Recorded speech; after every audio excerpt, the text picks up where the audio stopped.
अंमली पदार्थाचं सेवन, विक्री आणि त्याचे व्यवसाय याचा पूर्ण जगाला पडलेला फार मोठा भेडसावणारा हा प्रश्न आहे. या ड्रग्सचा विळखा लहान मुलांच्या पासून अगदी वृद्ध लोकांच्या पर्यंत, खास करून ज्या लोकांना दिवस रात्र मेहनत करावी लागते, ज्यांना रात्रीचे सुद्धा काम करावं लागतं, तर हे लोक सुद्धा याच्यामध्ये ड्रग्जमध्ये इन्फेक्ट झालेले आहेत.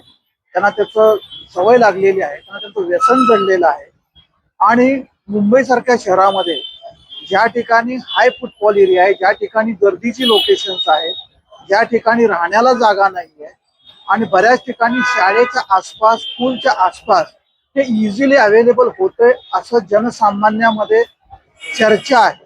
तर याच्यापासून आपल्या मुलांचं आणि येणाऱ्या भावी पिढीचं संरक्षण करण्यासाठी आंतरराष्ट्रीय ड्रग विरोधी हा दिवस आपण साजरा करतो आहे. साजरा करतो याचा अर्थ आपण लोकांना याच्यापासून किती सावध राहायला पाहिजे, पालकांनी काय काळजी घेतली पाहिजे की आपला मुलगा ड्रग्जमध्ये सेवन करतो किंवा नाही करतो, यासाठी त्यांनी काय त्याच्यावरती किती फॉलोअप घेतला पाहिजे, तो मोबाईलमध्ये काय बघतो आहे, मोबाईलमध्ये त्याला ड्रग्ज बद्दल काही माहिती मिळते आहे का, कुठे अवेलेबिलिटी आहे का.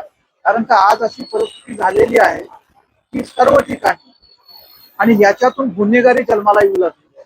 जो ड्रग्सच्या अंमलाखाली जो व्यक्ती येतो तर त्याचा कॉन्शियस तो पुढच्या व्यक्तीकडे, समाजाकडे त्या भावनेने बघत नाही. त्या ड्रग्सच्या पूर्ततेसाठी तो काय वाटेल ते करायला तयार झालेला आहे. त्यामुळे हा एक सामाजिक त्याचबरोबर राष्ट्रीय प्रश्न निर्माण झालेला आहे. तर याच्यापासून लोकांनी आपल्या मुलांना सावध करायला पाहिजे. आणि जे लोक ऑलरेडी ड्रग्स सेवन करत आहेत तर त्यांनी सुद्धा नशामुक्ती केंद्रामध्ये जाऊन त्याच्यापासून अलूप राहणं फार गरजेचं आहे.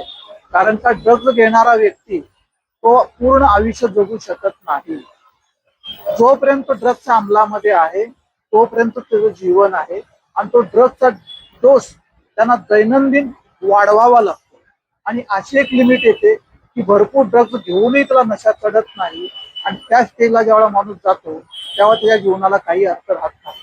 साधारणपणे ड्रग्सचा जो माणूस व्यसनाधीन झालेला आहे त्याचं आयुष्यमान 35च्या पुढे जात नाही. एक शोकांतिका आहे की ज्या वयामध्ये त्याच्यावरती त्याच्या कुटुंबाचा, समाजाचा किंवा देशाप्रती काहीतरी काम करण्याचा भार निर्माण होतो, त्याच वेळा तो या जगात व्यक्ती काम करण्याच्या लायकीचा हात नाही.